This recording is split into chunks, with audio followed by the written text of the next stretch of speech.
Set in the year 1993, Cameron Post is a high school junior living in a small town in Pennsylvania. She lives with her Aunt Ruth ever since her parents died. She attends Bible study and makes out with her best friend Coley after school. At the homecoming dance, Cameron and Coley sneak away from the dance into their car where one thing leads to another. But they are interrupted when Cameron's homecoming date Jamie discovers them. Ruth finds out, presumably from Jamie, and distraught, decides to send Cameron to God's Promise, a religious gay conversion camp located in rural upstate New York for young people who struggle with same-gender attraction. At the camp, Cameron meets the cheerful Reverend Rick, who introduces her to her room and her roommate, Erin, whose side of the room is decorated with Minnesota Vikings paraphernalia. He explains she will get decorating and male privileges later on. He checks her bag, removing a cassette tape she brought, and makes her sign her contract with the facility. The students are known as disciples. That night, Cameron dreams of Coley while they were watching a video, but is awoken by the staff's nightly flashlight checks into the room to make sure the disciples are in their rooms. The next day, Erin shows Cameron around the lunchroom and tells her about the other students. Erin is peppy and genuinely believes that God's promise can fix her. She explains that Reverend Rick once too experienced same-gender attractions, but overcame them. On her first day of class, the director of the camp, Dr. Lydia Marsh, introduces herself to Cameron, welcoming her to God's promise. Cameron goes for a run every morning, and one morning spies two other disciples, Adam and Jane, sneaking into a cellar. Later, she has her first counseling session with Rick and Lydia. They give her a drawing of an iceberg, explaining that the same-gender attraction is the tip, but they need to examine the reasons underneath. They ask her to fill her iceberg out, and she goes and looks at the icebergs of other students, learning about how they ended up at God's promise. Jane, a free spirit, catches her looking at hers, and tells Cameron to write whatever she thinks they want to hear. Cameron tells her she saw Jane and Adam. Jane invites her to join them sometime. While on a field trip, Cameron sees Jane steal a music cassette, and briefly decides to do the same, until she sees Erin spot her briefly. She puts the cassette back, but Erin insists on telling the adults, insisting she is doing it for Cameron's own good, trying to help her fight sin. Another disciple, Mark, helps convince Erin not to say anything and to keep it between them all. Erin begrudgingly agrees, and Cameron thanks Mark. Cameron begins hanging out with Adam and Jane regularly, going on long hikes. They share stories of their pasts, and Cameron wonders why they don't just leave. They explain that since their families sent them there, they have nowhere else to go. It's God's promise or be on the streets. They also tell Cameron that Lydia is Rick's sister. She used to be a regular therapist until Rick became her patient zero. They ask Cameron about Coley, and Jane thinks it's unfair that Cameron is punished while nothing happened to Coley, but Cameron defends her.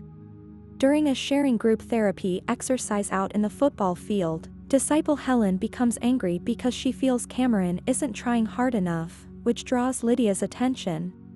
They press Cameron to talk about Coley, and when Cameron talks about how perfect she was as a friend, Lydia explains to Cameron that because she wanted to be like her, she confused it with being with her. Later alone, Lydia tells Cameron her success is dependent on her putting more work in. On another field trip, Cameron sneaks away and calls Coley, who asks if Cameron got the letter she sent. Cameron has to hang up before she can find out more. Later, a group of disciples is doing chores, and they change the radio from Christian music to What's Going On. Cameron gets up on the table and leads her peers in a sing-along, but they are discovered by Lydia, who orders Cameron to come with her. If you have come this far in the video, please subscribe to this channel to never miss amazing content like this. She gives Cameron her mail, telling her she should read it. Inside is a letter from Coley, where she claims Cameron took advantage of their friendship to try to change her into a lesbian. It is here that Cameron realizes that Coley was the one who outed her and their tryst to Aunt Ruth, not Jamie as Cameron assumed after they were discovered in the backseat of the car by Jamie. Cameron tells Adam and Jane all about the letter and wonders if Coley is right about everything and if she is a messed up person. Jane tears up the letter and tells Cameron to forget about Coley, who was a rat and in denial to her identity. But Cameron is still shaken and calls Ruth in tears, asking if she can come home. Ruth tells her no, that she's doing this for her own good and that she loves her. After that, Cameron starts putting more effort in. She fills in her iceberg and begins working out with Aaron regularly to Christian-themed exercise videos. She has a dream where she is making out with her teacher but is shaken awake by Aaron, who says she heard Cameron making noises and knows what she was dreaming about. Cameron denies it, but Aaron won't back down and then they share a moment.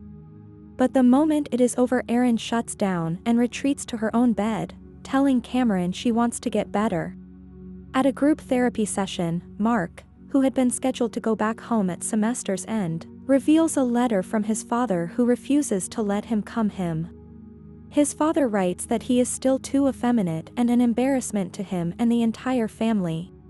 Mark begins screaming and throwing a fit while Lydia yells at him to calm down. That night, Cameron goes to use the bathroom and finds it covered in blood. The next day, the counselors tell the disciples that Mark tried to harm himself but was found by his roommate Adam and taken to a hospital.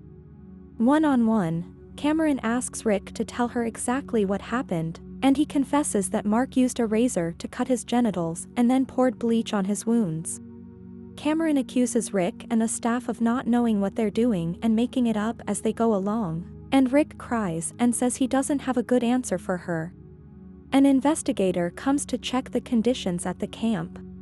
Interviewing Cameron, he asks if she feels safe and trusts the staff. She says no, and when he presses for actual incidents of abuse, she says that while they may not beat the disciples, teaching them all to hate themselves is emotional abuse. Early the next morning, Cameron, Adam, and Jane get up and have cereal for breakfast. Rick sees them and wonders why they're up so early.